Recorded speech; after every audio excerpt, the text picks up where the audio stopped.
Ready, go!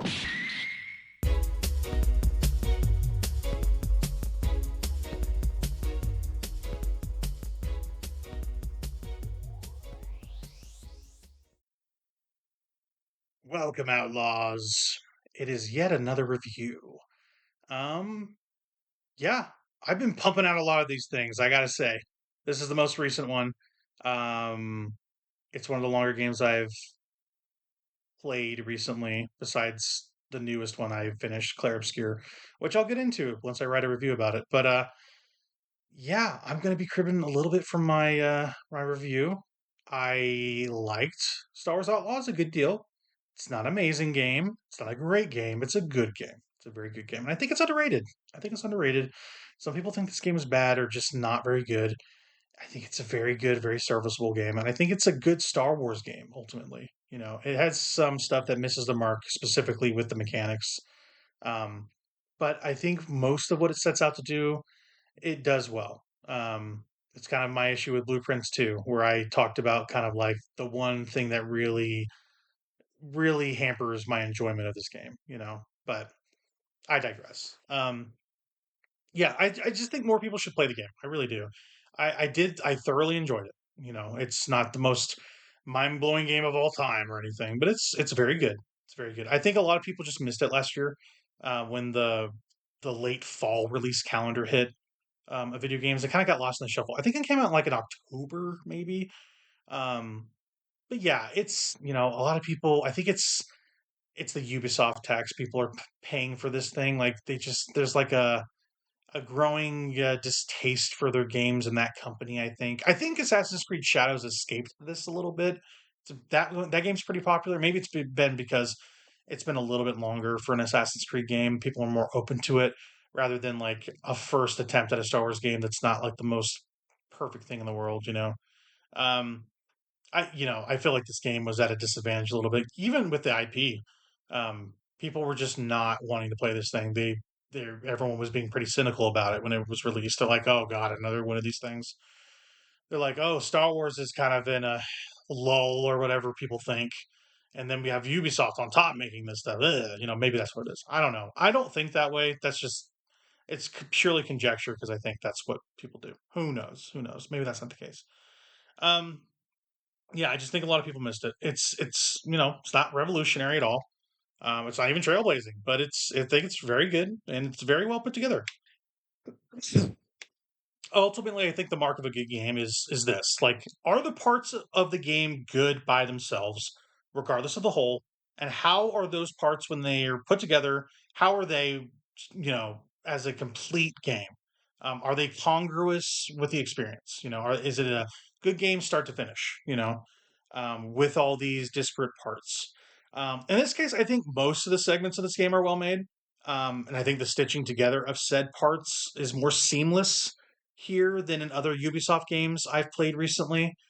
Like an Assassin's Creed Odyssey, I'll say, which is a majorly disappointing game and not really an Assassin's Creed game. I feel like that game is just kind of a mess, and I might just have to like have my final thoughts on that thing and post something like this, even though I don't really want to. But I feel like I still don't have the final word on that game, and I need to get back to it. But I digress.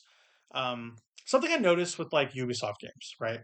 They have a penchant for this sort of let's call it kitchen sink design. We'll call it that. Everything they make, mechanics wise, design wise, they make on a grand scale, and they're bigger games. And those kind of like iterations and little projects they have kind of make their ways into like bigger titles like Assassin's Creed or um, you know, Riders Republic or whatever you want to say. Um, Everything they make can be seen as an attempt at workshopping ideas. It's kind of like their bigger games are like gestation stations or, like incubation pods for new ideas. For instance, we'll give you an example. So they'll implement new systems in their like open world Assassin's Creed games to test out their functionality. Even if the functionality of such systems don't always work in just any game. Um, the specific one I wanted to bring up here is in the Assassin's Creed game, Assassin's Creed Shadows, the newest one they put out. They have this dark light meter that's very, it's like a straight up callback to Splinter Cell with the visibility meter of like how much are you seeing or not seeing in dark and light portions of your you know adventure, I guess. Like how visible are you to the enemy? That's what it feels like. Um, it's like a visibility to enemies or cameras in Splinter Cell that are governed by a meter of how much you can be seen by everyone. Um, and like with rumors of another Splinter Cell happening at some point in like the bowels of Ubisoft, right? It's interesting to see like this mechanic normally used for that other series, like for Splinter Cell, be like re-implemented and rejiggered for this game, for Shadows, while being like, while they're not being a Splinter Cell game to play. It's really interesting that they're like doing this in their games. Um, there's a lot of instances of this in their other stuff. There's a lot. Where they work on specific mechanics in their other games and share them with various other titles being worked on internally. And Star Wars Outlaws uses this philosophy. It also tinkers with different social mechanics amongst quest givers and NPCs to bring back like a mix of both the familiar and the new. Um, like it has this like faction and reputation system that's really interesting with like the different crime syndicates you're doing jobs for. And for Ubisoft, they're they're not new to this idea, this faction and reputation system. Um, Especially in their games. Like it's just like not a new thing. In Far Cry 4, another open world Ubisoft game, in the Far Cry series of first person open world shooters, they have you make story critical decisions between these specific NPCs. It's like do you choose this variation of the story or do you choose this one? And it'll give you a little flavor for the narrative that'll be slightly altered, and then it'll kind of bring you back to the main golden path ending of the game, right? Um, and also, kind of as a sidetrack, there's also a secret ending of Far Cry 4 that's very funny. You should check that out. Anyway, what I'm saying is this: like Ubisoft is not stranger to these systems and ideas of social reputation being added. The difference here in Outlaws is that it's a bit more core to the gameplay loop than a gimmicky alternate version of a campaign. Yeah, it's like a big addition to the game. It's like a big thing. It's this reputation system. You're a bounty hunter. That's who you play. Like that sort of archetype. Your loyalty is to money. Like that's just how it is. You'll be damned if someone's going to cross you over. You know. But yeah, like this reputation system plays out specifically with the crime syndicates that you play the game for, like that you're kind of grinding rep with these factions and people, and there's a bunch of these factions. Like all the factions of the game like don't pay out, but like four of the five do. There's the Hunt Cartel, the Pike Syndicate, Crimson Dawn, and then there's the Ashiga clan. And you can kind of grind rep for them, and your rewards for doing so is like this battle passy sort of cosmetic gift that you get in like this tiers. Like as you grind rep, like you'll increase your likability or dislike with this with a given faction, I guess, and you'll get rewarded for doing so. Um, but yeah, there's four of the five of those, and then like the main antagonists of this game, against you are Zerek Besh. Um, it's it's kind of like I don't really want to spoil it actually, but they're not what they seem. They're run by this guy named Slero. You tried stealing from him at the beginning of the game. It didn't go well. Didn't go well at all. So yeah, besides Eric Besh, you're going to be taking a lot of odd jobs from these factions, building up your quote unquote cred as you do so. The more jobs that you run, the more respected you'll be with a given faction, and the more you screw over other factions, the more you'll be disliked. Like it's a very simple, cut and dry system. There isn't like a ton of nuance to it besides screwing over a faction, because you can just grind it. Like this, you can either sometimes you're like given a choice to like screw over a different faction, and it'll either raise or lower our reputation with the syndicate depending on what you choose. Right? That's about it. It's not like the deepest system in the world. It's not, but it's fun. It's fun to have this sort of rapport with virtual social hierarchies. Even if they're crime syndicates. And even if it can be gamified to earn back that reputation. Um, it's just a matter of running more quests with the faction affected. That's really all it is. And most of the rewards here are clothes and item appearances. There's also like blaster parts and stuff. It's not that important. I didn't feel like I needed to engage with it that much. But like once like your reputation dips enough, that they'll start like openly attacking you, which is kind of a problem. So you kind of don't want to get like so, you know, bad in favor with them. Um, but yeah, the reputation system's pretty novel. I think it's a novel thing. I like to see it in different Ubisoft games. Kind of, I want them to tinker with it a little bit. It's not perfect yet, um, but yeah, this idea fits really well with the IP and the story, and the functionality with the feature works pretty well. It's not the most innovative thing about the game at all, but it's the core of the mission loop that the entire game is centered around. So its inclusion's like super welcome. Other than like the I walk up to a terminal slash NPC and you're kind of doing that a little bit, but like having a theming like, hey, I'm a bounty hunter getting a job, a contract. I like that better. It's more, I don't know. Gussying up the presentation goes a long way to making the system work, in my opinion. Um, you know, while the rep system is the impetus for your excursions throughout the galaxy, it's the hubs around the galaxy that like allow you to engage with the setting and the people. The worlds of Star Wars. It's really cool what they do here. A lot of attention to detail. Um, so to start, you play as Kay Vess. That's her name, a bounty hunter on the run, who's got kind of like initially this partner named Nix. Really cool little cat thing. He's like a cat. I don't even know what he is. He's an alien thing. He's pretty cool though. But they're on the run from, like I mentioned, Zarek Besh and Slero Barsha, who's kind of like this Corellian financier who used to build ships and stuff. He's interesting, kind of. He's not the most well written character, whatever, whatever. You know the drill though with that whole thing. Like things go bad, a heist gone wrong, sort of thing. As the story progresses, you're kind of getting a crack heist team together to pop open the safe again because that went so well the first time. Trying to get back at Slero, and you stole a ship too. You're driving that ship around, and there's a little bit of flying around and shooting things and kind of picking up stuff in space that's interesting. It's not the deepest system in the world, but it's a welcome inclusion, I'll say. Um, but yeah, the whole idea is to get this team together to kind of go do this thing, right? Um, and yeah, like during your travels, you're gonna see a lot of cool stuff. There's a lot of like nice things to look out, like good flora and fauna. There's a lot of like prairies and forests and mountains and swamp areas and swampland.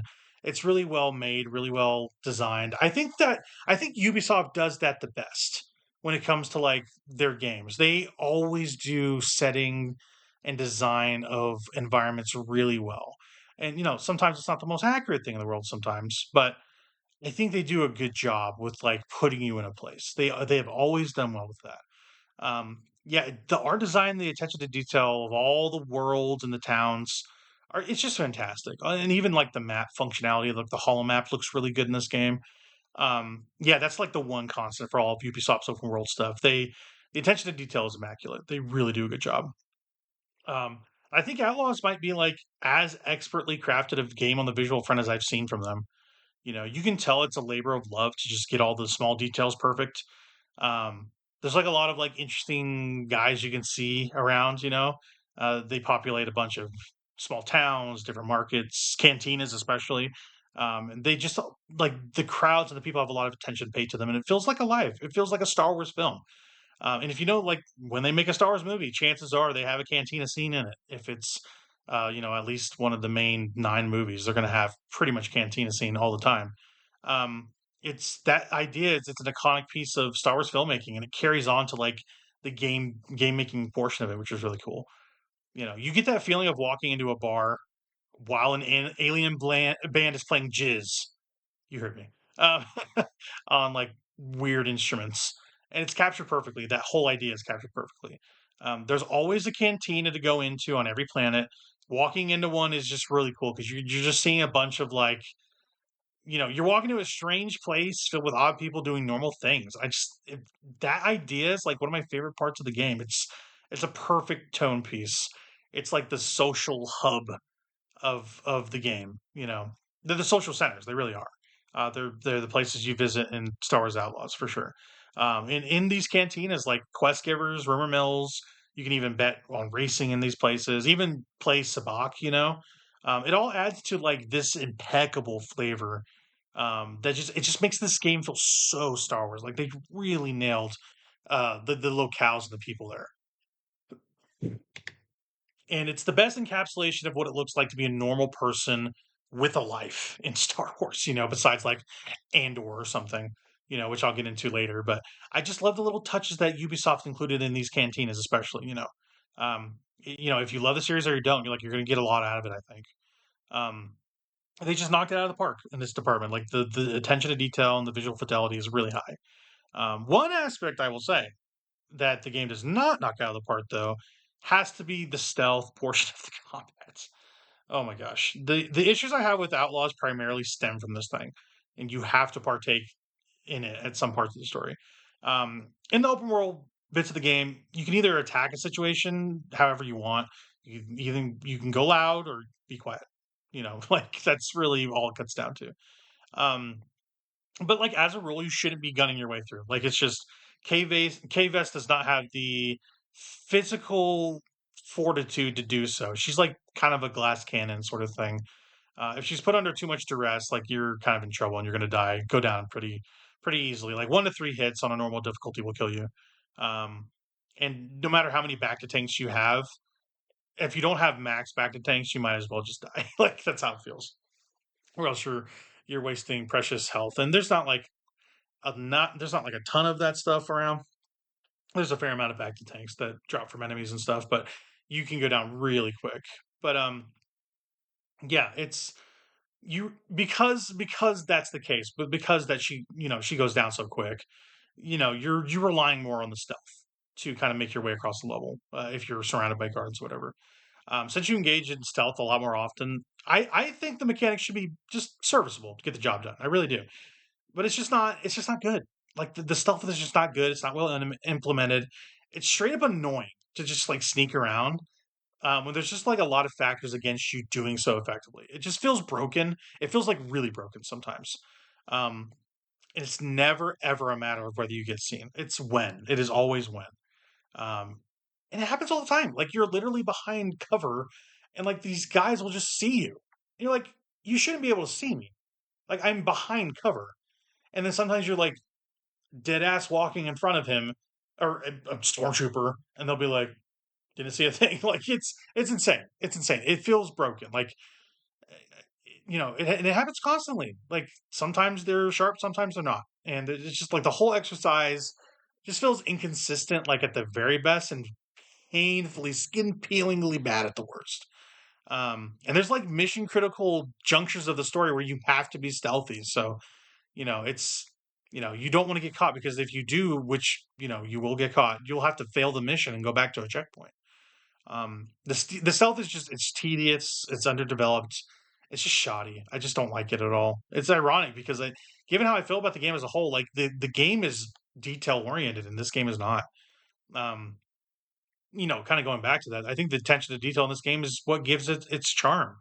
So giving such having such an integral gameplay system like this be like so poorly implemented while being like mandatory like sucks. It just sucks. It makes it like more of a mixed bag on the gameplay front than I want.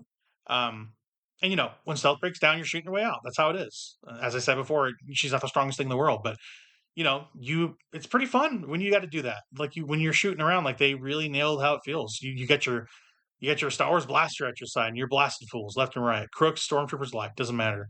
This gun has no discrepancies. It's going to blast somebody. It's got like a bunch of different rates of fire. There's like a semi-auto, a full auto, which I preferred. Heavy shot, energy shot, like a stun shot. Energy shots are like for droids and stuff, and more diverse firefights. It can incapacitate them, which is really cool. And all these functions are used for puzzles throughout your adventure if you're going to go do the open world segments, which is really fun. I appreciate how much of the design and intricacy of the design of the blaster, you know, I like how it interacted with the worlds you visit and the puzzles with therein. It's really cool. By the end of the game, it feels like a major extension of yourself. And when you're shooting repeatedly, you kind of overheat. And there isn't ammo per se. There's like a little cooldown meter that pops up once you shoot for too long. It reminded me this portion reminded me of Mass Effect with their guns, where there isn't ammo, but they have to like pop the heat sink. That's kind of what happens in that one. In those series of games, it's very similar concept here, except you're not popping any cartridges out. Um, and yeah, you're having to shoot a lot. You just are. And good thing that thing is that system is well implemented. I think it's a good job. They did a good job. K she gets in all kinds of trouble. She has to shoot her way out of a ton of situations. But it was always really fun in like an Uncharted game sort of way, seeing like what kind of set pieces they throw at you and how you shoot through them. It was thrilling to see every time. Um, and yeah, it was really cool. It was really cool to see that. Like there's specifically where the ship was breaking and she was trying to make her way out while shooting like Zarek Best troopers around. It was really cool. That was really awesome. Um, yeah, getting back to like the story aspects of it a little bit, like the heist mission aspect of this game. Like that's kind of why you're going from planet to planet. You can't have a heist without a crew. Like that's just the truth. And you spend the majority of the narrative gathering them up. Like it's just like this motley crew, this assemblage of bad folks. Refuse of society. And like I mentioned, the first companion you get, of course, is Nyx, your little pet McCall, which I think they probably just made up for this game. Who knows? But yeah, he's really useful, super useful. Like Kate can command him to distract guards, to take some money off of goons. You can like blow energy breakers for distractions. Nyx can even attack and do kind of like scratching at the face while you come up and finish them with like a melee blow. Yeah, he's like a little versatile little guy. He just likes being a people pleaser and just does whatever. He's more than capable. Um, and I found this camaraderie between him and Kay really enjoyable. Um, it's it's a tale full of swashbuckling escapades. And he's like your trusty first mate. I love that. I love that Nyx is like your guy. He doesn't have much of a personality outside of being cute, but that's more than enough, I think, because he's just so useful in the gameplay. At some point, he gets taken away in like the narrative, and you like feel his absence. Like you don't realize how much you're actually interacting with using Nyx, rather than just doing things yourself, because his functionality is different effectively than you. He's an extension of yourselves in your tool set, kind of like viewed in this pet stylings. Like BB-8 from the Jedi games was like this too. Like he's like an extension of your tool set. You know, um, kind of he's like a tool set anthropomorphized or whatever, being put into like this character, this slow guy. Um, and yeah, he's really fun. I really like Nyx. There's like a couple other characters that are interesting. There's like this Greedo looking guy. He's like your mechanic, and then there's a bat looking lady. She likes blowing up stuff. It's weird. Like everyone speaks English, but her. It's like she speaks in her alien tongue, which is fine, I guess. But yeah, it's kind of odd. And there's also ND5, which I'll get into. He's one of my favorite parts. But the last like mechanical bit I want to talk about is how good the vehicle is. Like the Trailblazer is amazing. The Speeder is awesome. It's like always at your disposal when you want to go do some open world stuff. It gets you around in style, like super super sick looking thing. It controls beautifully and has an awesome jump that you get during the story that I use like all the time. Um, and yeah, like you can kind of go all over whatever you'll throw at it. Like you can go over like mountain tops and prairie land and jump off rocks and skim water even. Like that last one is like the best part of it. Like going across the water traversal is just so crisp, but so crisp. I just love the way it feels to skim the water. And it just sounds so good. I was like actively seeking out puddles to like jump through them. It's one of my favorite things about the game. Like for sure, for sure. I do wish there's like a function to do like a drive-by shooting thing, like in Grand Theft Auto. But there's like this mark and execute thing, which is also another mechanic they've taken from Splinter Cell, which is interesting. Specifically, the Splinter Cell conviction, this mark and execute idea, and they kind of put it in this game, which is fun. But it kind of makes up for the not being able to shoot at will sort of thing. Um, but yeah, I think in kind of getting back to the story a little bit, the story's it's pretty well told and acted. I think Humberly Gonzalez does a great job as Kay. She's really unique. She's different from like the similar archetypes of the series as bounty hunters go, because there's like a million bounty hunters in Star Wars. And I really grew to appreciate how distinct she was. Like she was constantly on the run for sure, always having to figure out her way out of problems. But she's just a character full of verbs. She just acts before she thinks. It's good or for good or bad, honestly. But she's really interesting, well written character. And even with that stereotypical backstory and troubled past, it doesn't make her feel generic really at all. I think that has to do with the performance. Gonzalez does a really good job here. Yeah, really, if we're getting down to it, the strength of the property, the material alone does the majority of the heavy lifting here for characters, but Kay is only makes those two ingredients better with her inclusion. She's a pretty good protagonist, I think, with a really good acting performance by Umberly Gonzalez. I think she's really good. I just see her in more stuff. Maybe a sequel or a show on Disney Plus. I don't think they will. I don't know if this game sold that well. Personally, though, I would watch a lot more of her story. I think she's interesting and well established, well written, especially. If they wanted to give us that, I would definitely partake. The last character I want to highlight in the game is the assassin droid ND5. He was by far, my favorite party member. He's so cool. He's just so cool. He's got a sick ass trench coat. Like that's isn't that the coolest thing you've ever heard? It is for me. Seriously, he plays a large part in the story than I thought he would. Once like things are taken care of and wrapped up with like the majority of the game, like he kind of like takes center stage in a way I didn't expect, which is cool. But yeah, he's just a cool Star Wars guy, quote unquote. He's just a Star Wars guy. Just a cool ass dude making his way. I love that. He's quick witted. He sounds sick. He sounds so cool. He's super capable when needed. And if I didn't mention this before, he's got a sick ass trench coat. Again, the robot man has a cool coat. That's awesome. I love that. And for folks that are asking, and I've heard this from different people, yes, droids can be sexy. He is a sex symbol. Okay, just deal with it. That's what I think. I don't care who knows it. I really don't. I mean, who needs a Twilight stripper when you get a badass droid? Like that's kind of how I feel. Who's sexy? Um, yeah, his encapsulation of story. It's one of the better parts of the narrative. Once he was part of my team, I felt like we were like super complete. I wish he was. I wish he was like along with for the ride a little bit longer. It kind of comes through like a quarter into the game, sort of thing. I wish he was there from the beginning, but I digress. I want there to be a sequel, and I think it's just because I need him. I just need to let him. Just if Massive makes another game, just let me play as him. He's cool, you know. Um, and yeah, I just think in closing, let's talk about just the state of Star Wars. Um, there's just been like a lot of it lately. I understand. But personally, this is just a personal take. You don't have to agree. I think there's been more good Star Wars recently than there's been bad Star Wars. I guess let me describe what I mean by this. I think at the very least, the quality of Star Wars as like an IP has been consistently okay, like good, mostly. The extreme exception of these being Rise of Skywalker, which is not good at all. Woof, that's a bad movie. It's like agreed upon that's like it's either hilariously bad or just like completely misguided. Um, from the books I've read on like the High Republic stuff, it seems okay. I can't tell if people like them or not, but they seem serviceable to good.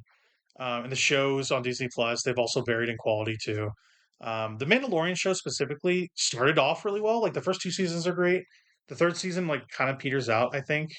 Um, but yeah, here's hoping like the movie kind of like not redeems it, but just like ends it satisfactorily because I think they're probably going to be done with the Mandalorian idea after the movie comes out. I think it'll probably be good. I really do. But if we want to talk about quality, like Andor just finished. I've heard nothing but good things about the second season. I watched the first one and adored it. Apparently, it's been like a complete revelation to people the second season. It got way more popular once the first one was out, and people heard the second one was coming.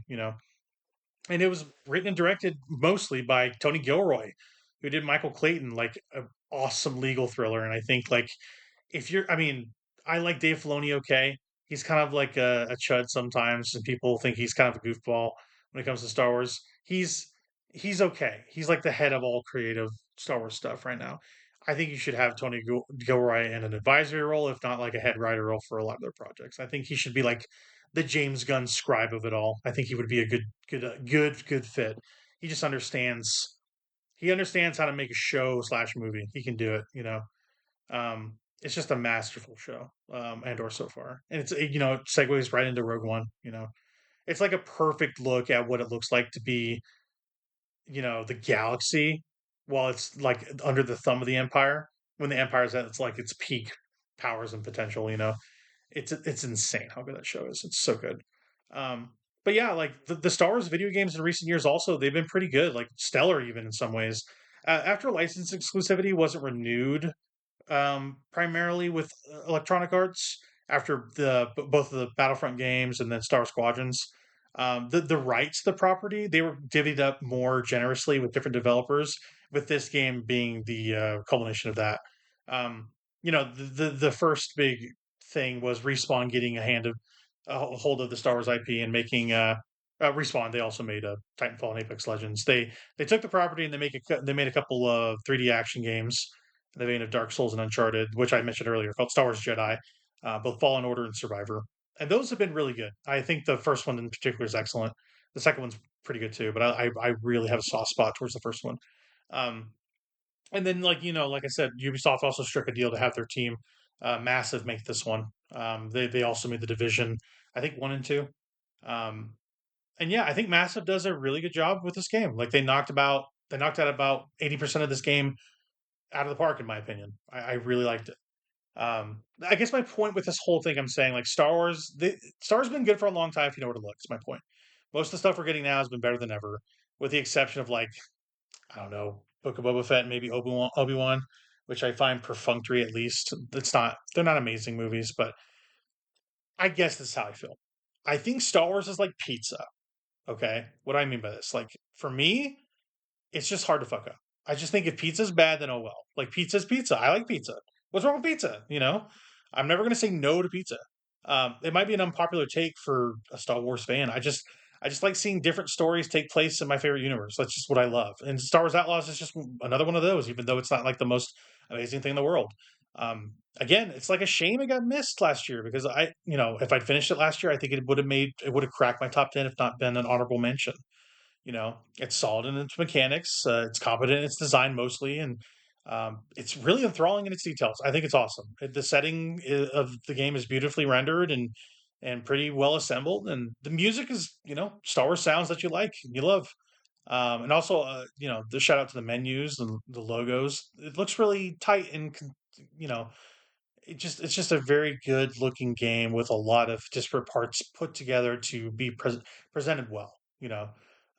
I think personally, if you see it on sale, get it. I think you'll be happy you did it. Um, I recommend this game. I don't highly recommend it. I don't like kind of recommend it. I just recommend it.